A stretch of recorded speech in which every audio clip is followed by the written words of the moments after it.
Am I on drugs? I'm tripped out. I'm sad. I'm depressed. But fucking go get him, Michonne. Go get him.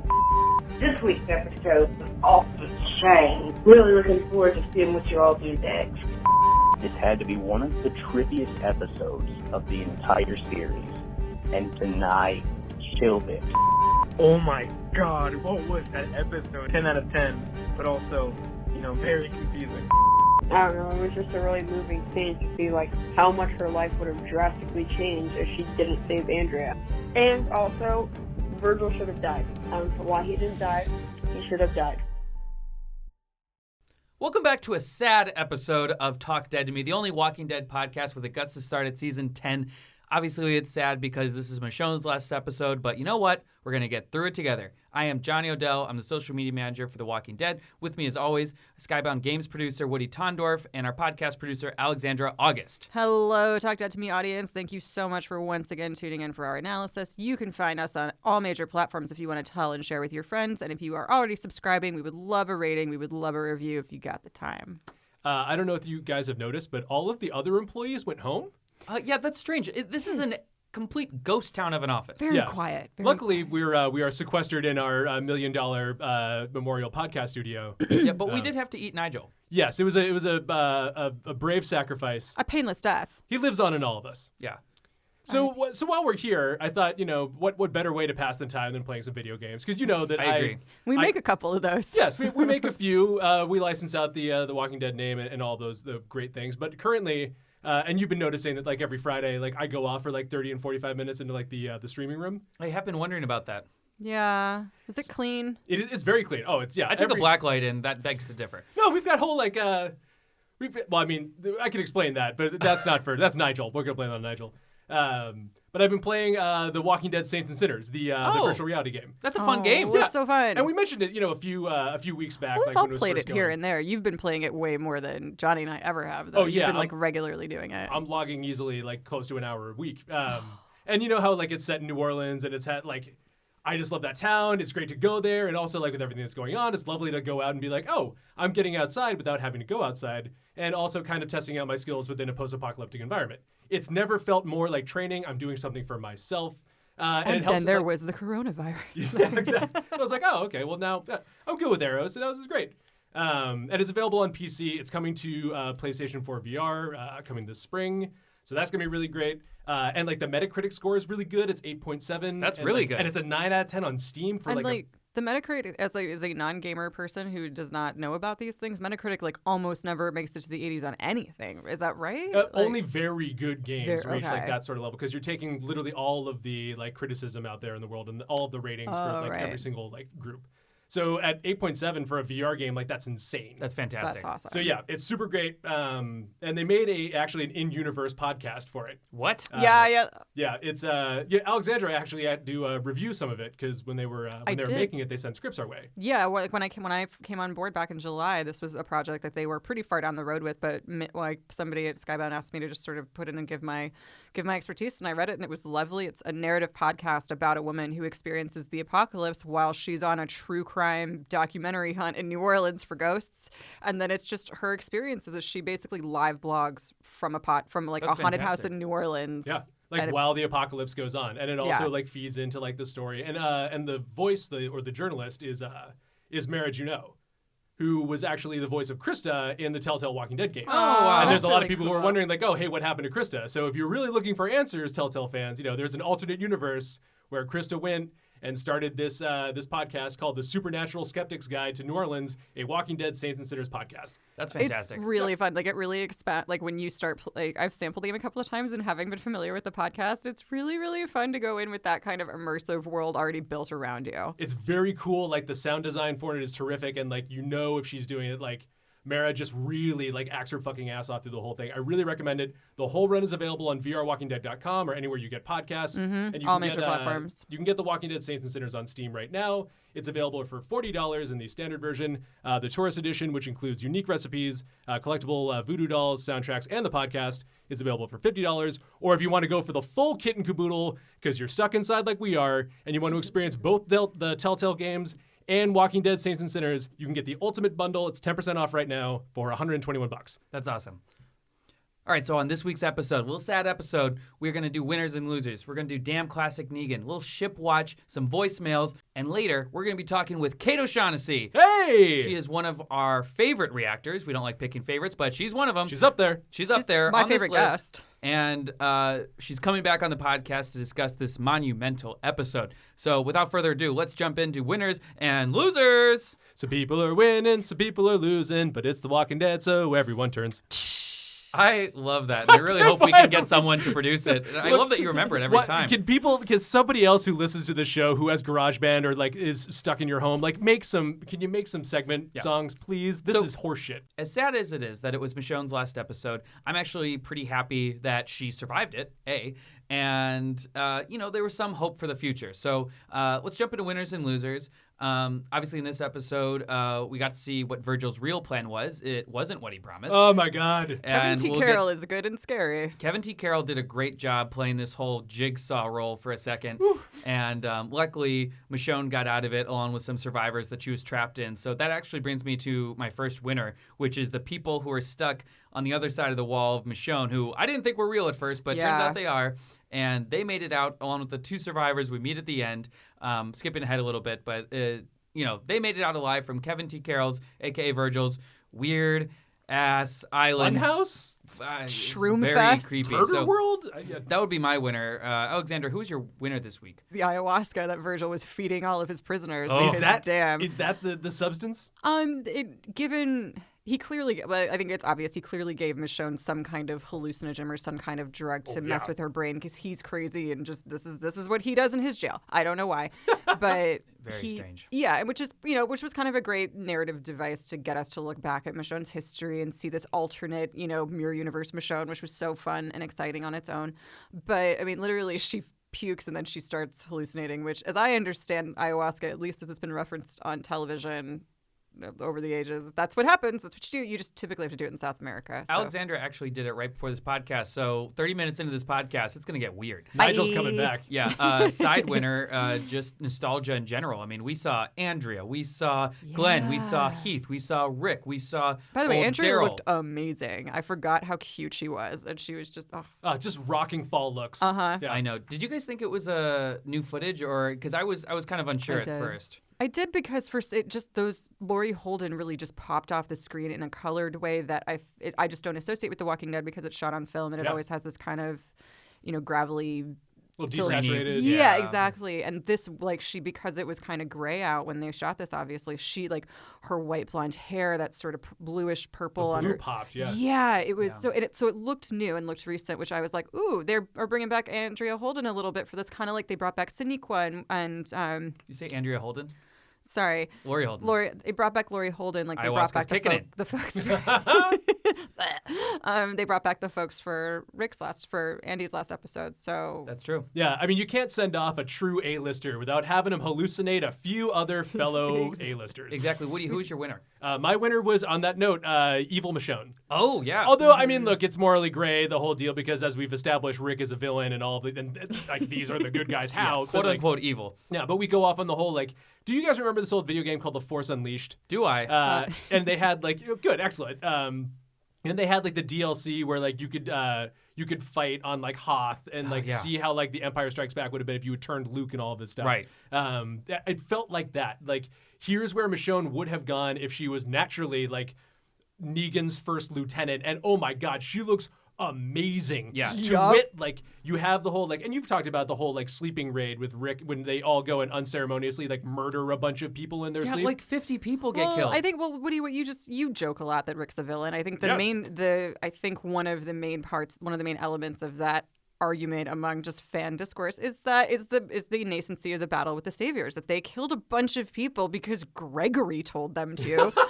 And then, literally in their sleep and victimized people who might have been innocent because a lot of the Saviors who were with Negan, unless they were his enforcers, were just working. Yeah. But in this case, they don't get to because Michonne naturally is very, with it and then just, unceremoniously, gets to survivors and, as they go through with it, Heath and Glenn got. Mm-hmm. And then she goes and, gets the whole deal with Lucille, which is where we saw that, trailer moment, which was great.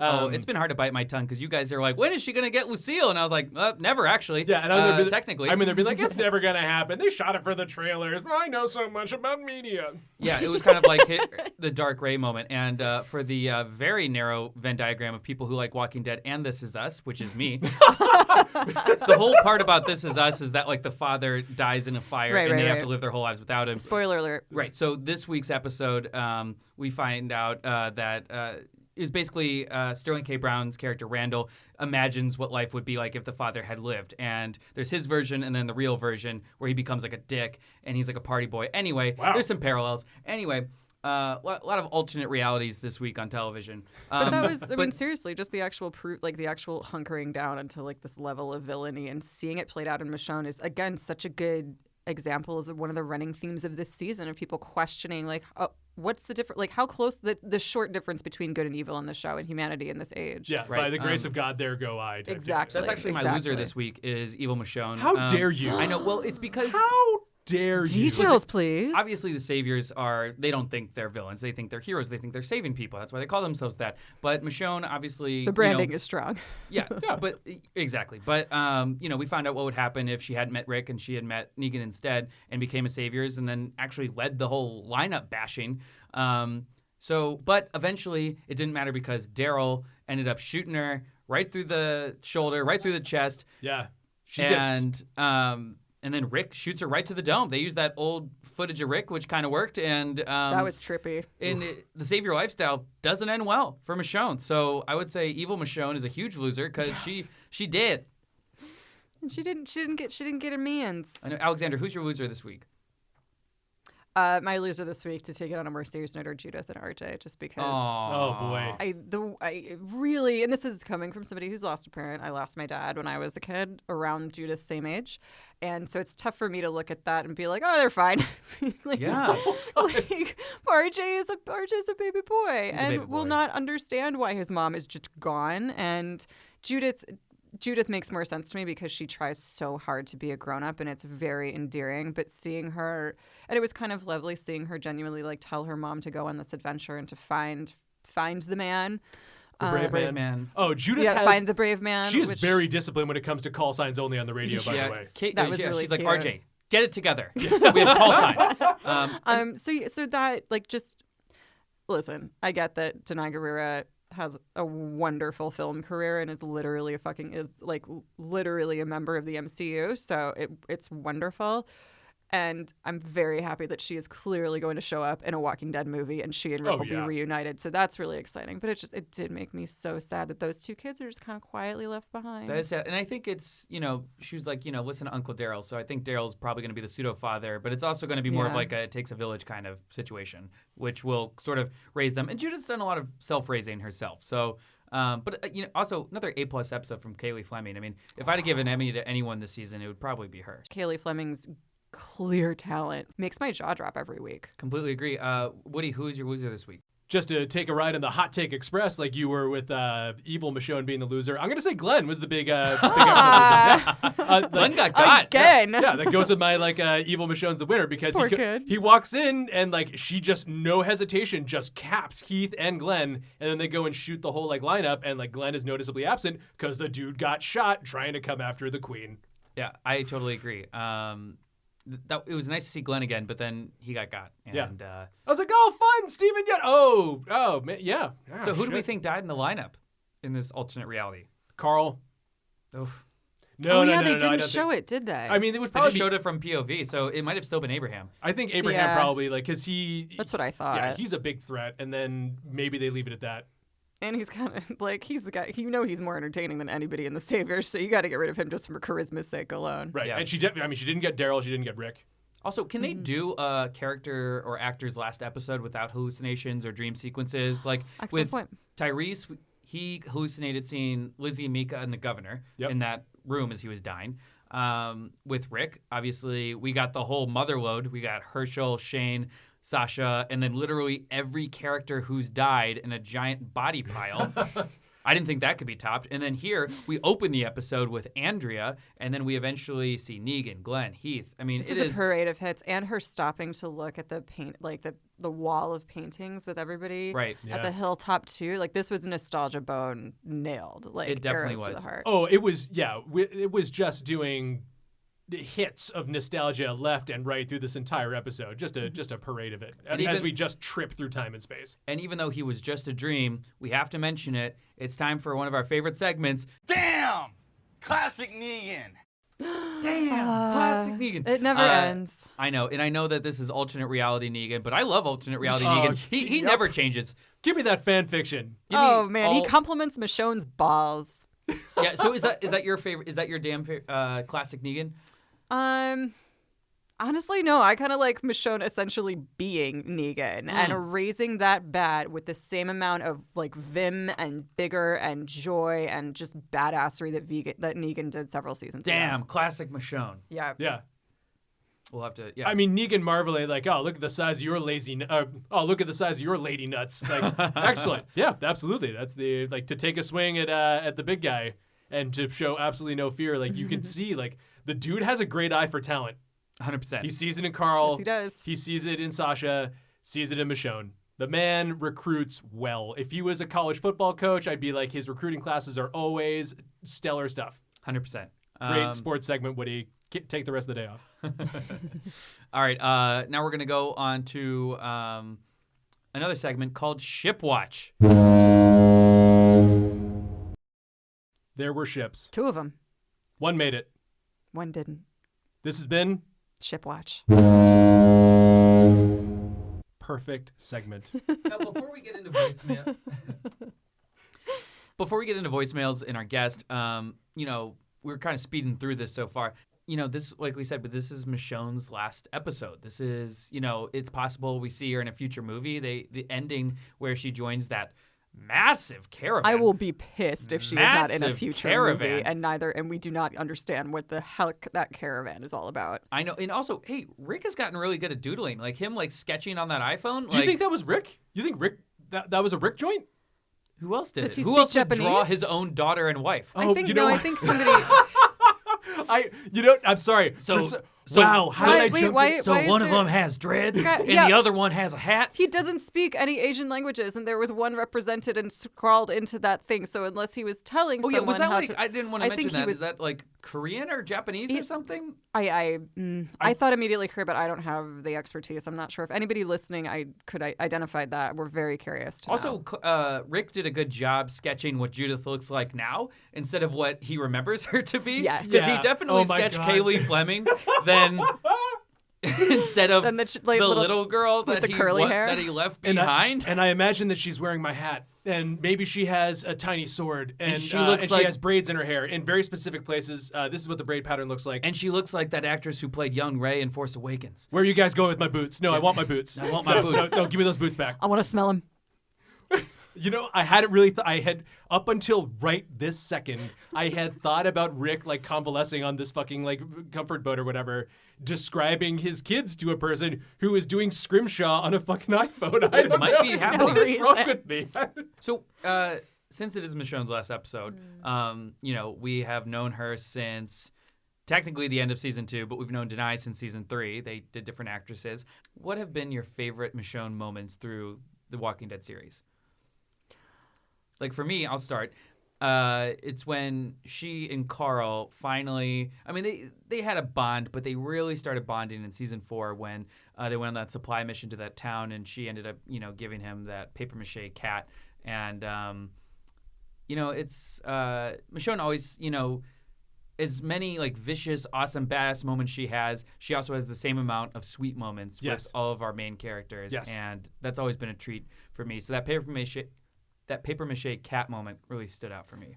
That's one of the things that I like about Michonne is that she was a high-powered, wealthy attorney before any of this happened, and she is also in the post-apocalypse a freaking badass. So just her natural talent and ability and just in general, badassery has always been something really delightful. But she's also represented what you're talking about with like her relationship with Carl.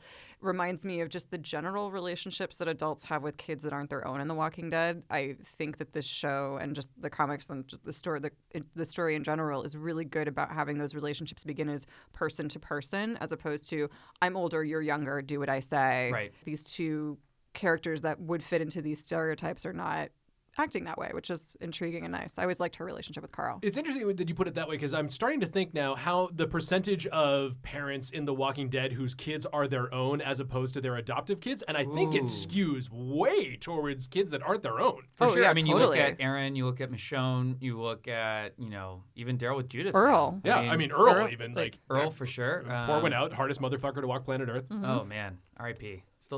Still shook up about that. R.I.P. Woody, what's your favorite Michonne moment over the series? My favorite Michonne moment is that like Last of the Mohicans type run where she, with her hands bound, escapes execution at the governor's hand to go across a fucking battlefield, retrieves her sword, and then finishes off the dude with like a level of precision that does not hurt Rick at the same time. As Rick almost dies. Yeah, that is like play of the game. Like, why has someone not done that to the Last of the Mohicans theme? I do not know. But my favorite like version of Michonne is the community leader that we see in the later end of the season, where she is a leader of people. She's gone from being this like rogue samurai type to, I guess, a Ronin. lawyer. Like her legal expertise comes out, exactly, which is great. Yeah, to somebody who like leads a community and is a leader of folks. If you think about like just characters in fantasy and like genre, this kind of science fiction, weird place that The Walking Dead exists, like the idea that the heroes are people who are good at everything and who have these massive, just inhuman superiority, like superpowers, basically, in as realistic an environment as you can. And Michonne is literally a samurai who can also teach you the Constitution, which is great. And also, like, figures out the cause of the zombie plague pretty much before a lot of people, because she travels with two walkers who have their jaws cut off. Like, she understands how it works immediately, and she's mastered the strategy. And she goes full circle and does the jawless, armless walkers in this week's episode as well. I know. And, it does make me sad that, obviously Michonne does make it through the end of the Walking Dead comics. Spoiler alert, we see her. She makes it to Commonwealth, which is the next community, where she reunites with her daughter, who she thought was dead. And who does not exist in the television show, right? No, she only had a young boy beforehand. That's and we saw that in a flashback back in season 3, I believe. And so she reunites with her daughter. They have a great relationship. And once they skip ahead 25 years in the final issue, we see that she becomes Judge Hawthorne. Spoiler alert, her last name's Hawthorne.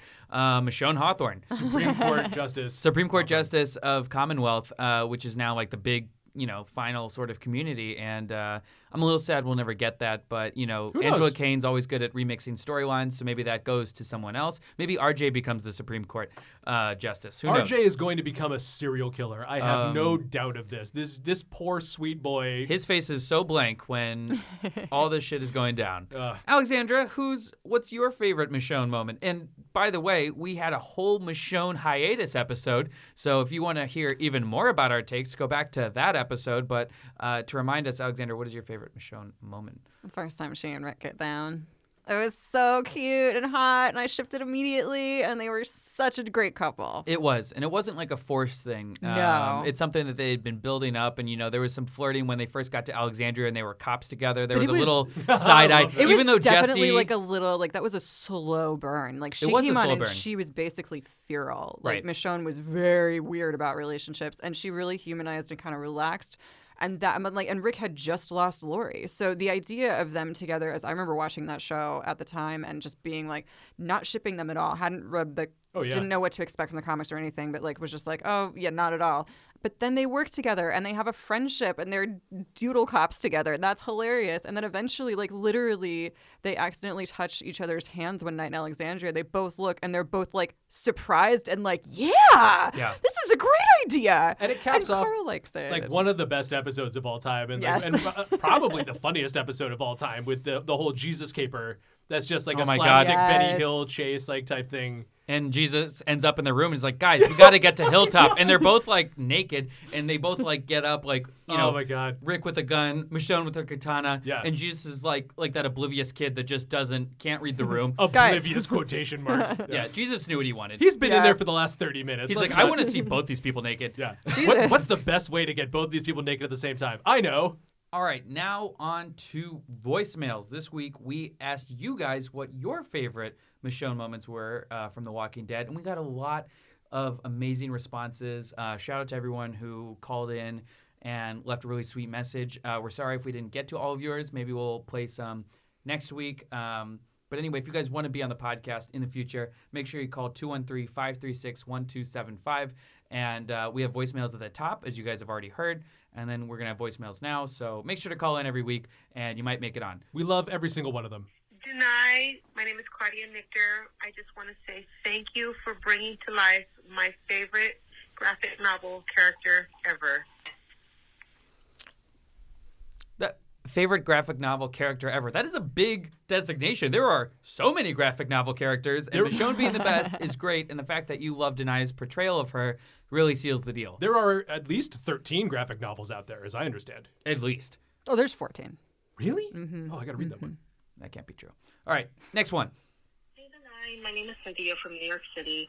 I've been a huge fan of your character as Michonne in The Walking Dead, so I want to thank you for playing such an amazing character.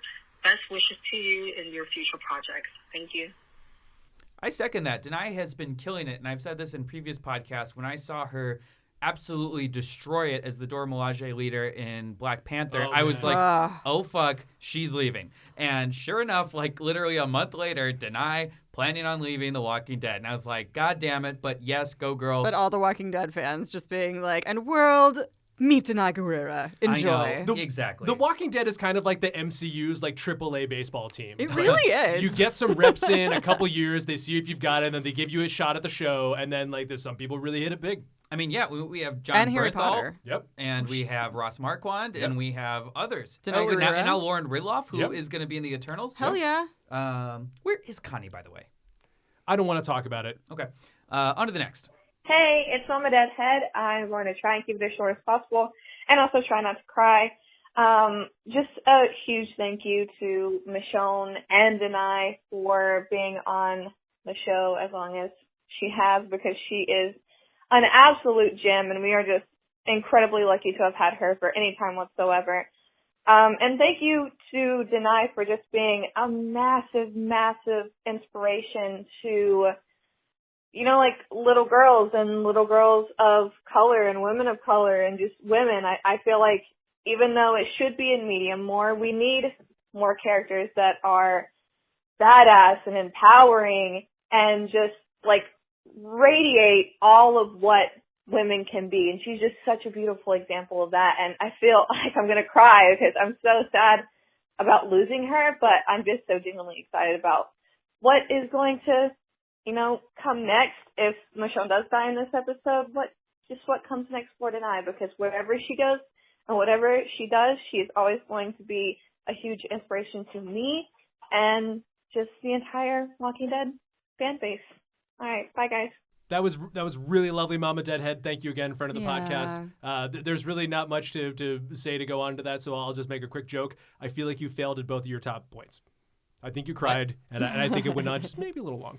Oh, no, you know. That was easily over a minute. It was, but I'm just saying. But Mama that's Deadhead, the power of the love of Danai Gurira. It's true, and we appreciate you calling in. And Alexander, if I'm not mistaken, you are a woman. So what has it been like to Mama Deadhead's point to how she represents, you know, that Just whole ass gender? Literally the fact that she is not at any point in time identified by her gender. Like, the show has done a good job of never making a point about, whoa, Danai's a woman, look how skilled she is. Right. So my favorite part of Michonne's existence as an inspiration to women is just the general, like, the fact that she's treated as a person first and not a woman first most of the time. And I'm really, really happy we didn't see what happened to her in the comics on TV, and I'm very glad that, like, that would have been something difficult to watch for her. I feel like we could have gone down to 55 seconds, though. I'm just saying. Okay. On to the next one.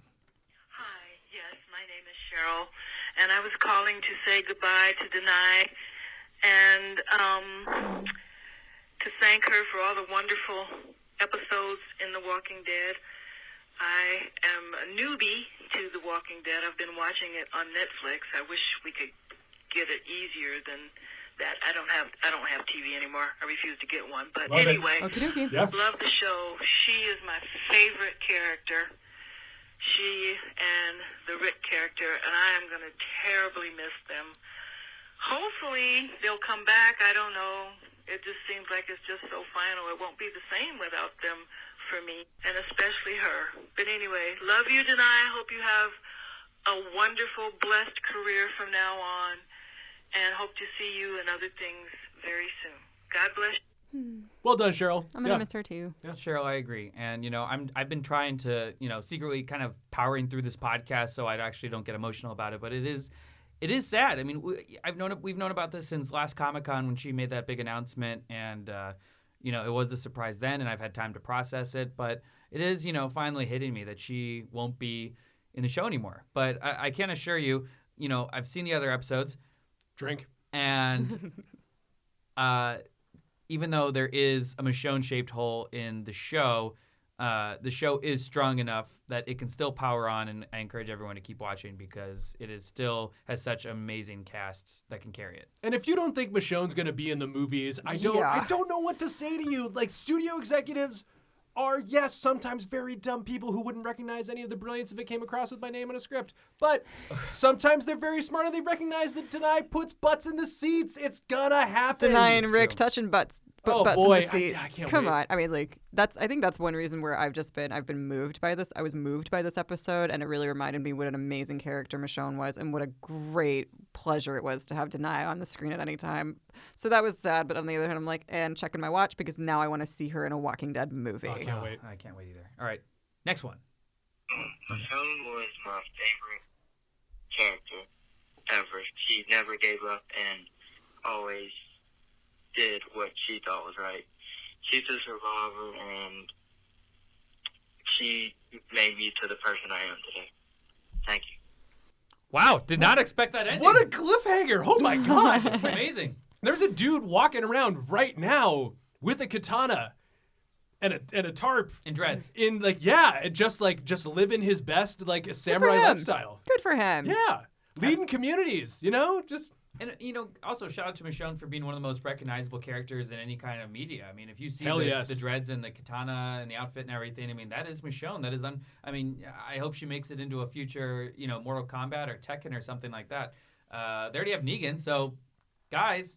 In the same way. Oh, man. Yeah, she belongs in Mortal Kombat now that I think about it. Jesus. It's very weird that Michonne is not in Mortal Kombat or like Tekken or Soul Calibur. Like, come on, cowards. Come on. God. Put Michonne in all the fighting video games. All right, and that wraps up our voicemails this week. Thank you guys so much for calling in.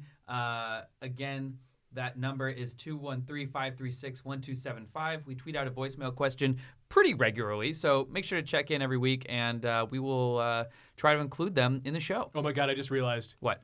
Nigel usually sends out the voicemail tweets. Oh, no. He was delicious. Yeah, high in protein. Very tasty. Fattier than I thought. Brooke's still alive, isn't she? Who? Brooke. Brooke, my intern? Yeah, she's still alive despite your misgivings. Magic. I'm saying that's not. Blood magic? She can send out the voicemail, and I'll find the blood magic elsewhere. Well, if we get a message outside of the Skybound firewall, perhaps we will. But maybe you'll never hear from us again. Who knows? All right, so now on to our guest this week. You know her and love her from the React video. She also has an amazing YouTube channel and a huge following. She's only going to get bigger, and we can't wait to have her on. It is Katie O'Shaughnessy. Friend of the pod. Hi. Love you, Kate. And here is That Podcast. Take it away, Past Johnny.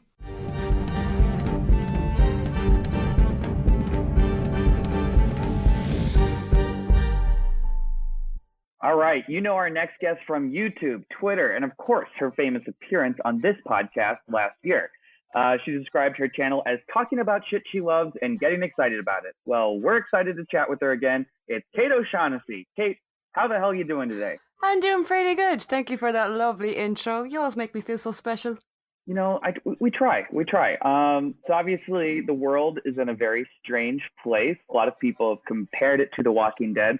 What's it like over there in Ireland right now? It's funny that you say it about people comparing it to The Walking Dead, because about a week ago, schools, colleges, pubs closed here. Oh, Now, I don't know what it's wow. like. You know it's serious. Seriously, like, to get real, I don't know what it's like for you guys in the States, but we closed the pubs the day before Paddy's Day. I don't think that Oh has my ever God. been done in the history of Ireland being a thing.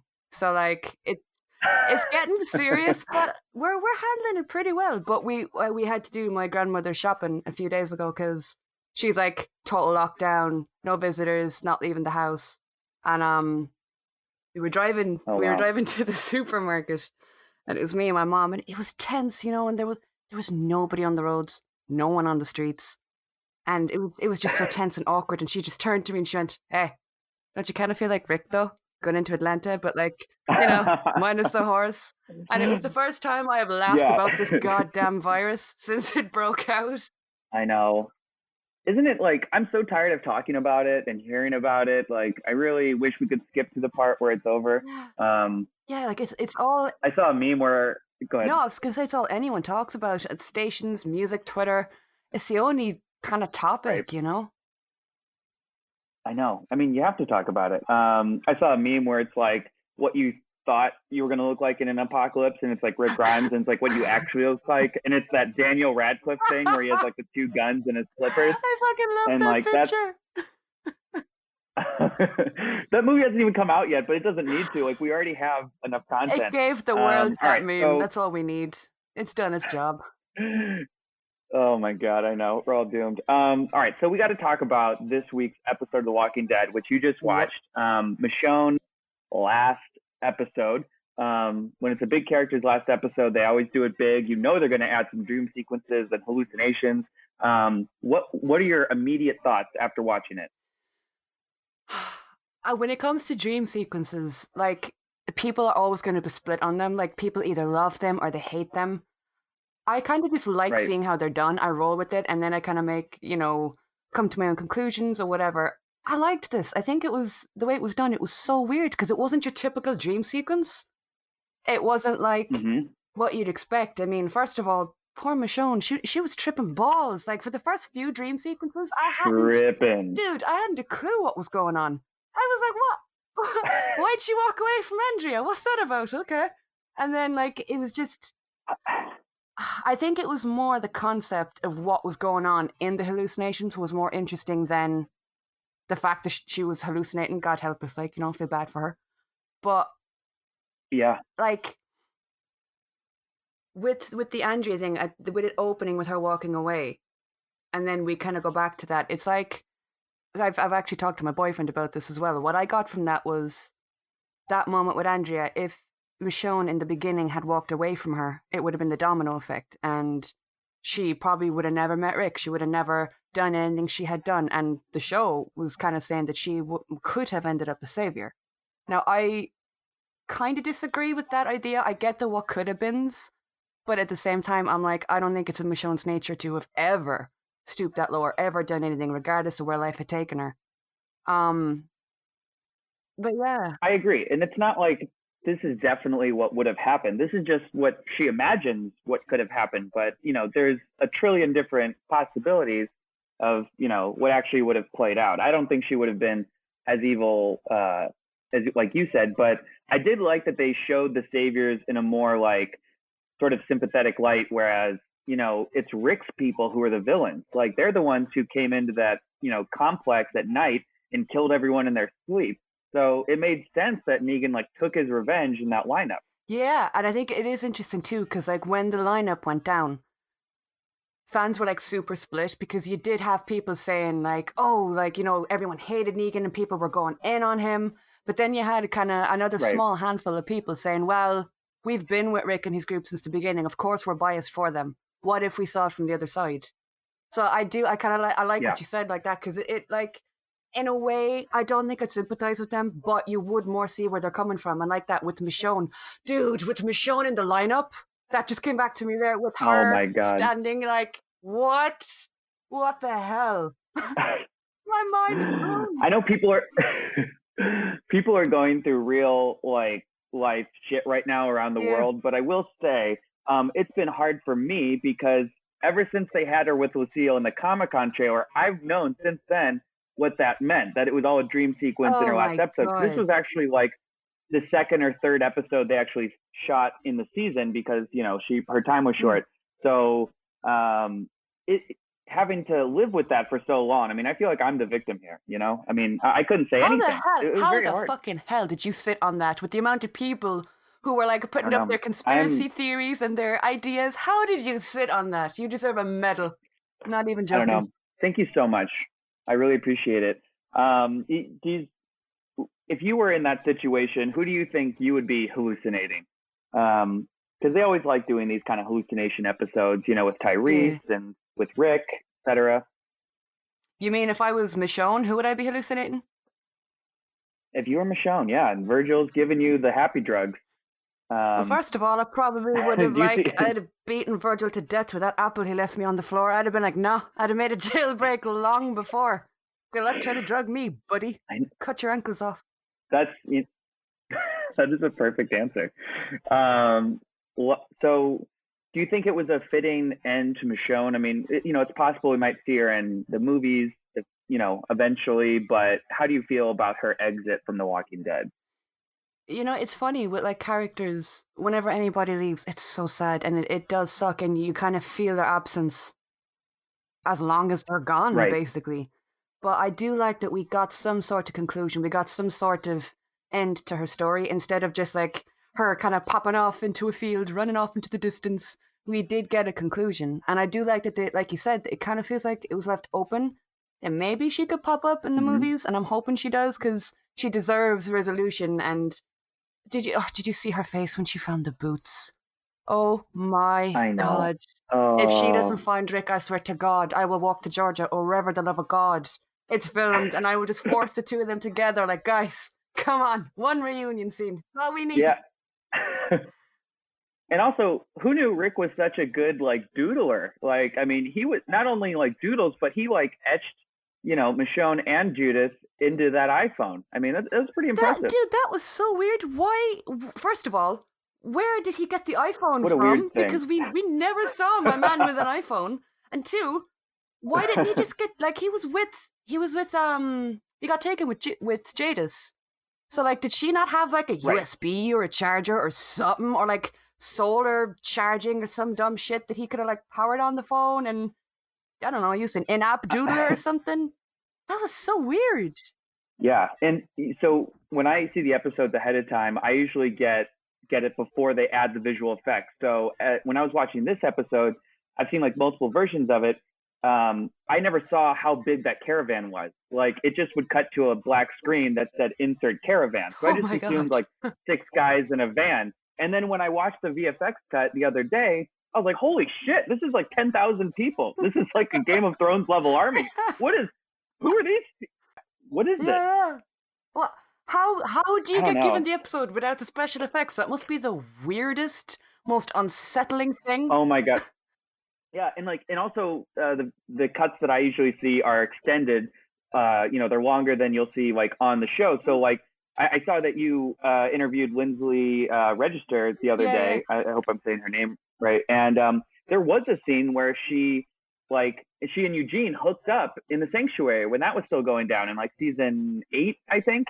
And so in my recap, I put Eugene and Laura have sex right before shit hits the fan, and then that never made it to the episode, but I didn't know that. So then people are hitting us up wait, what? I don't remember that part. When did that happen? So, it's kind of crazy. So you guys are basically just watching an AU version of the show. You're on a different playing field. Yeah, they might as well be playing charades.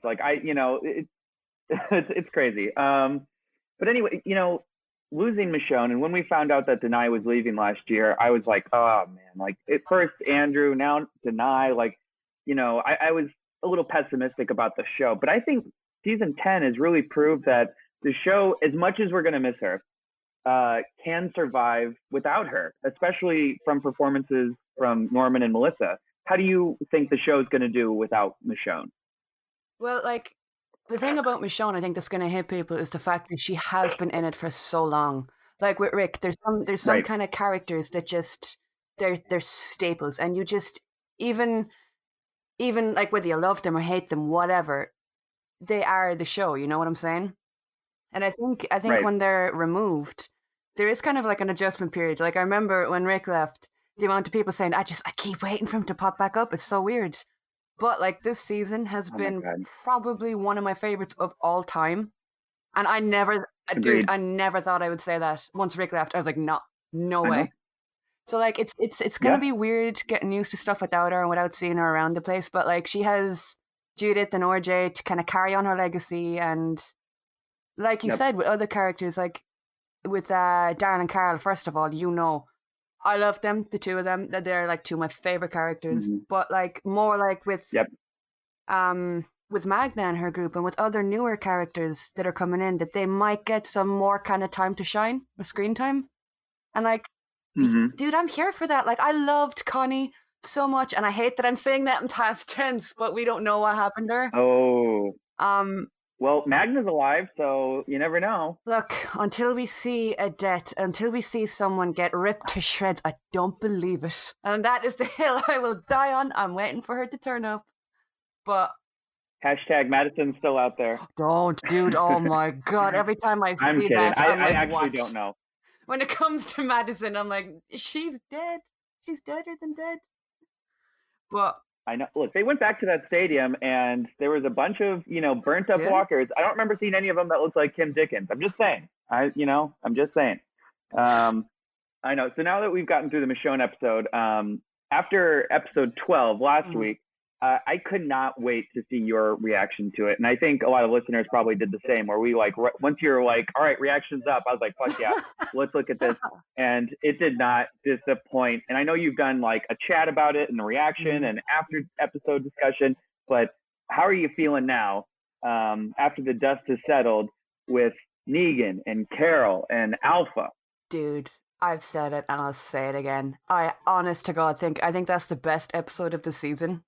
I don't think anything would top that. It was so it was just out of left field. Not only did we get Alpha's death, but like that Earl and Mary as well. They were like, they just didn't give a shit that episode. They were killing people right, left, and center. And it, like, I know. Episode 12? You're gonna do that in episode 12, really? Oh my God. I know. I feel like in any other year when Dimple was running it, this would have been the finale for sure, and they would have stretched it out all season, maybe even into another season. I love that Angela Kane's like, no, we're gonna do this because we still have Princess to get to this season. We still have Maggie. We still have Beta stuff. Like, it's gonna be nuts. Yeah, like they're not messing around. They know there's stuff to get to, so they're like, all right, bitch has gotta die. Boom, she's dead. Moving on. I couldn't believe it. So. Do you think Negan has fully redeemed himself at this point? That's such a touchy subject. I had a feeling you were going to ask that, and I'm like, ooh, proceed with caution. Because like the thing about Negan is like, you know yourself, people love him, people hate him, and the people who hate him, they are like diehard, like they fucking hate him, you know?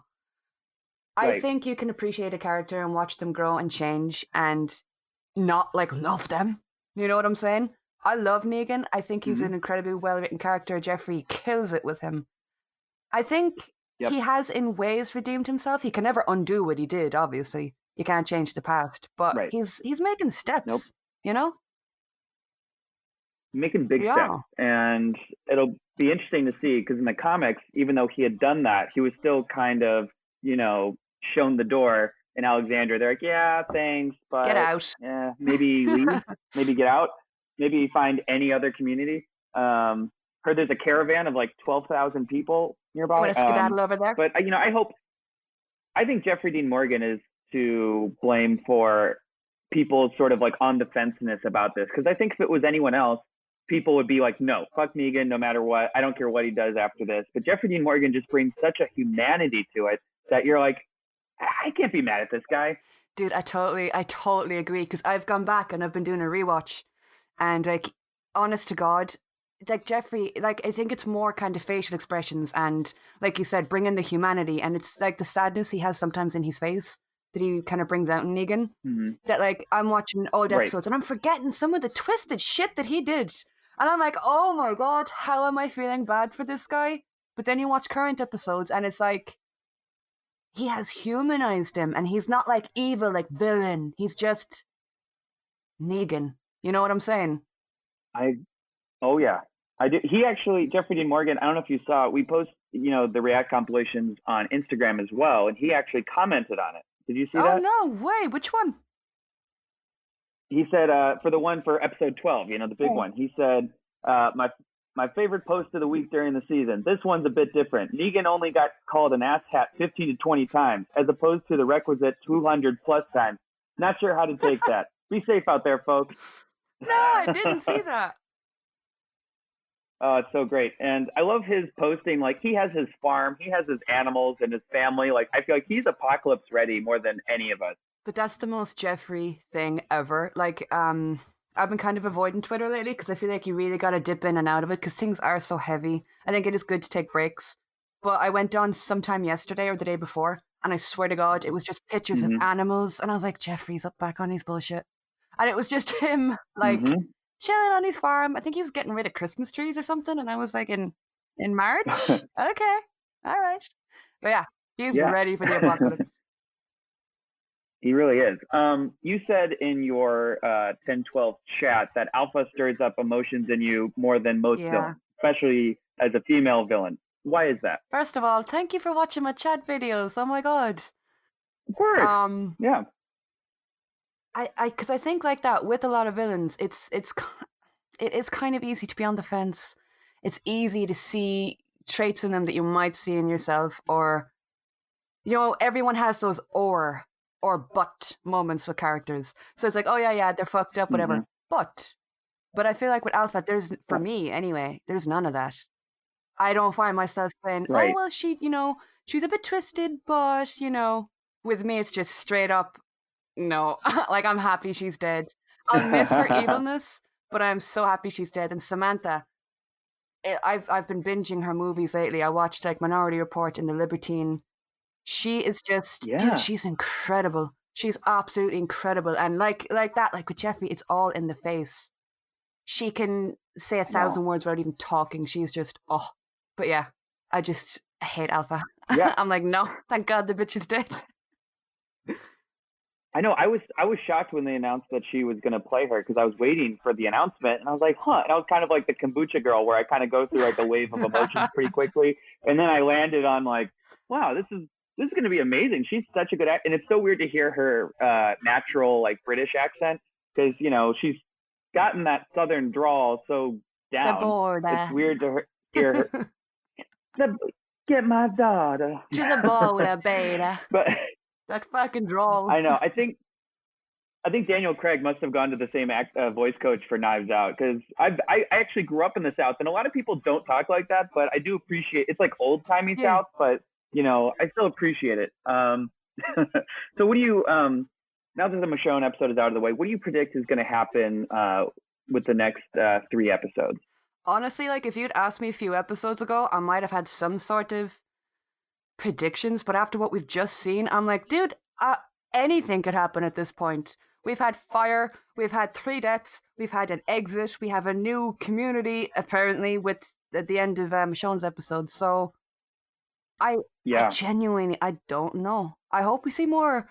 It's going to sound strange, but I hope we see more of Judith because you will. Dude, she's been killing it this season, and especially dude, give her an Emmy. Seriously, yeah, especially for her age. And when she turned around to Michonne and she was like, "You gotta go look for him. What if he's in trouble and nobody's helping him?" My heart shattered, and I was like, "This girl is like a little grown up. It's incredible." So I do hope we see more of her with everybody because she seems to bring out the best in everyone around her. I agree. We talked about it on the podcast that I'm actually glad that they gave her some more humanity because before I obviously love the new Judith, but she was almost too perfect, like, just stone cold, like said everything right, was adorable, but also was like a cold killer. And I'm like, wait a minute, she's like 10 or 12 or whatever. Like, so seeing her like react to Earl and which by the way was the most like hard as a motherfucker way to go out. Holy shit. I still can't get over that. Just boom. I just love that they finally gave her some more, like, she's like a kid, that it was good to see her react like that. Where do you think the season's going to end? Like, what's the last scene in your mind? Or where would you like to see it, I guess? See, like with episode 12, that for me, that was a finale episode. If they'd cut it and that was the end, I'd have been like, yeah, that makes sense. So now I'm like, well, we've already had the big battle. We've had the fire. We've had the deaths. I mean, like, I guess we gotta reintroduce Negan back into civilization with everyone. So there's probably gonna be conflict somewhere. Yeah. Daryl and Carol as well. Oh, the two of them. I'm like, the tensions. I don't like it. So I guess we're gonna see that. I don't know. I have a feeling it's probably gonna be a more kind of personal, emotional kind of dialogue driven finale rather than the big action scenes, because we've had that already. So I'm like, all right. Right. Yeah. Well, we'll see what happens. You read the comics, didn't you? Or did you only... I read remember. up to a point. I know who Princess is, and I know that she's coming into it soon. So I'm like, yeah, she'll probably pop up maybe with Maggie around the same time soon. Maybe. We'll see. I'm excited to see your reaction for 10-14, because there is a lot of Negan and Carol stuff in it that is going to be just chef's kiss, like amazing. I can't, dude, I can't wait. Mwah. Yes. I know. It's great. It's perfect. So while we're all in like quarantine, what other than The Walking Dead, what have you been consuming? What have you been listening to, watching, etc.? I mean, like with me, it's funny because I work from home and I kind of have done since for the last year. I've been self-employed. So like for me, it's just kind of business as usual, except for the weekends. I've recently gotten into Peaky Blinders. Oh, I've heard good things. Now, if you were to watch it, you'd need subtitles because it's like it's set in Birmingham in London, but there's like Irish accents and Northern Irish accents, and I even had to put the subtitles on. No. I was like, what the fuck are you saying? But dude, it's so good. It's like Sons of Anarchy, but English. It's so good. I've been watching that. I've been just kind of chilling with my family because we're all at home. So it's more kind of spending quality time, I guess. That's nice. We haven't gone mad yet. That seems really so there's good. that. That's good. There's still hope. There's still time. You're goddamn right. Goddamn right. Tell me a little bit more about you interviewing some of the Walking Dead cast. I know you had done that when we had spoken previously, but is that something you plan on continuing? I mean, it's something I like doing, and I think you're good at it. Thank you. If you saw me 5 minutes before going on call, you would not think that. I just sit here and I'm like, don't fuck up, don't fuck up, don't fuck up, don't fuck up, and then it starts calling, and I'm like, hello, hi. I love it. I think we talked about that last time. You did that with the Kari interview. You're like, I'm so fucking nervous. Hey, Kari.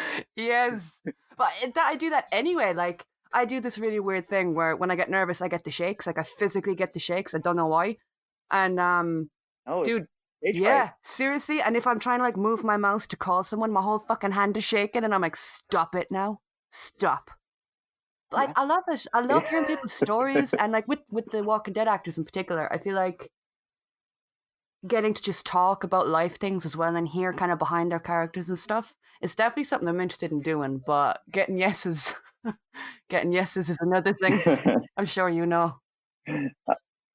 I do know. You know, I was actually jealous because we had Dan Fogler on last week, but right before we were going to announce, hey, we have Dan Fogler on this week, I saw your video where it's like, my interview with Dan Fogler, and I was like, son of a bitch.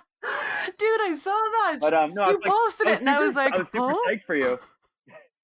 I know. I swear, because I was like, damn it, now it's going to look like we're copying her, but I swear we had that plan before. Johnny, I'm on to you. You're coming for my brand. When this quarantine I'm coming for your brand. When it's over, I'm coming for you, bitch.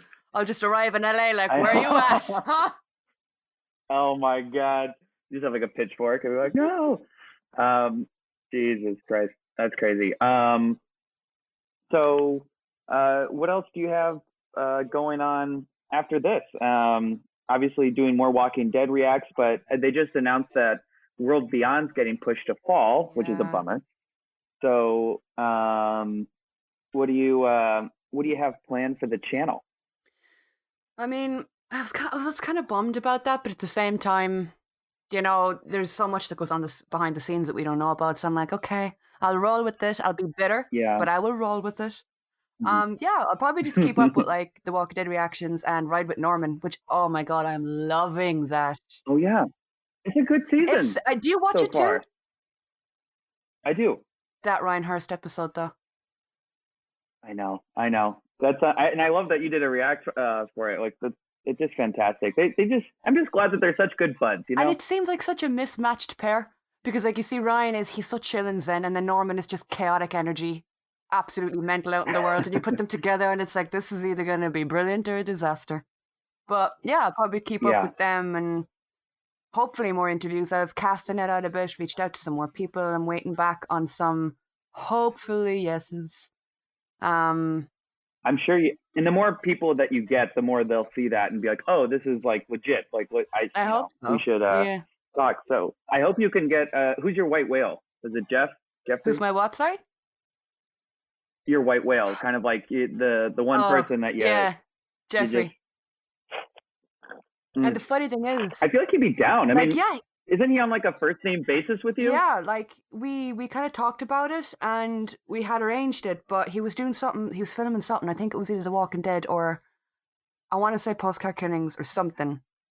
But we talked about it, and it was literally trying to find a time because one day we were going to do it, and then he was like, he got called in to do something. And he was like, I can do it now, but it'll literally be like 10 minutes. And I was like, and he was like, wait another week or two, and we'll figure it out. And since then, it's just been like radio silence. And I'm like, Jeffrey, please come back to me. Come back. Oh my gosh. Yeah. I should. Jeffrey, come back. I'm gonna maybe we'll have to do like a shout out from our end maybe and just be like, just make like a whole trending hashtag about it. Like get Jeffrey on with Kate. I'm sure he'd love that and not hate I mean, me he's at all. just at his farm, you know? Yeah. Oh yeah, people love getting bullied into things. It's like the number one way, yeah. It's the number one way. You just got to shame them into it. Now, one more thing. Last time we talked, I asked if you could replace any current Walking Dead cast member or character, let's say character, with someone who is now gone, whether they died or left. And who would you say that you would swap out this time? Last time you weren't really sure, so we just kind of left it. We just said a bunch of Hilltop and Kingdom extras. But this time, I'm going to put your feet to the fire. Who would you bring back, and who would you replace? Goddamn. Because this is what the people want to know. They're begging. See, I miss Rick, man. I hate to say it, but I do. Like, it has been great without him, but I'm like, you can't take both of Rishon away from me. You know? You can't take both of them. Damn, that's true. So, like, I'd maybe bring back... Michonne is gone. I know. But see, I haven't had time to miss her yet. So next time my answer would be Michonne. But for now, I would say... Or maybe even Earl, because like you said, Earl is fucking metal. My man headbutted a nail, didn't even think about it. Oh, metal. Oh, my God. Imagine if we were to harness his energy and his rawness, the things we could have done with Earl. We didn't even know. What a man. I know. I want... You know what I want? There's young Sheldon. I want young Earl. I want a whole spinoff of young Earl and all the hardcore metal shit he did, like, early on in his life when he was, like, super agile and, like, I just, I'm just sad we never got that. Like, biker vibes maybe that can be a future fanfic. You got what? Biker vibes from him. He was probably like a crazy biker. Just going around the place, like, free as a bird. Totally. One of those kind of dudes. So yeah, bring back Earl and we get rid of somebody else. Let's just say like another background character, okay? Don't put me on the spot. Well, I can't wait to see your reactions to the rest of the season. I promise you think that this was like we hit like the apex with the alpha death. I promise you it may not get crazier than that, but it stays at the same amount of crazy and holy shit. And I can't wait to see your reactions. And I hope everyone listening subscribes to Kate right now. Where can they find you on YouTube, Twitter, all of that? On YouTube, my name is just the usual. It's my actual name, which is Katie O'Shaughnessy. On Twitter, it's Katie Shocks. And I have a Patreon as well, where I do kind of all different shows and movies and live streams, and that's just Katie O'Shaughnessy too. I'm a basic bitch, and I keep my name the same. Oh. Wow, what a fucking tagline. That's amazing. Thank you. Kate, thank you so much for talking to us again. I can't wait to do the third one, the fourth one. This is just going to keep on rolling. You were actually, we've had like a good amount of the Walking Dead cast on this podcast, and you are still, to date, the most popular episode, like, far and away. Oh my God, really? Yeah, on YouTube, on Spotify, on Apple. You were the most downloaded episode, more so than Emily Kinney, more so than Chandler Riggs. No offense to any of those people. They're lovely. We love them. But the people love you. Oh, that is so mental. Thank you. And thank you so much for having me. And thank you guys, whoever's listening as well, to listening to me. I think it's just the accent and the weird shit that I say. Let's get real. Yeah, if you get an American accent, you're going to lose half your following. But no, I'm kidding. You are fantastic. You have great reactions. And can't wait to see what you do after this. So thanks again, and we will see you later. Thank you very much for having me.